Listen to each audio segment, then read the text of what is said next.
నీ విలువ తెలియని వాళ్ళు నిన్ను అర్థం చేసుకోవట్లేదని, నీతో రిలేషన్ని నెగ్లెక్ట్ చేస్తున్నారని బాధపడుతూ కూర్చుంటున్నావా? అయ్యో, నీ రిలేషన్ వాల్యూ అర్థమైతే వాళ్ళు అలా ఎందుకు చేస్తారు? బంధాల విలువ తెలియదు వాళ్ళకి, రిలేషన్ వాల్యూ తెలీదు. తెలిస్తే అలా ప్రవర్తించరు కదా, అలా బిహేవ్ చేయరు కదా.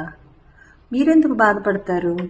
మీ విలువ తెలుసుకోనందుకు వాళ్ళు బాధపడే రోజు ఒకటి వస్తుంది, ఖచ్చితంగా వస్తుంది.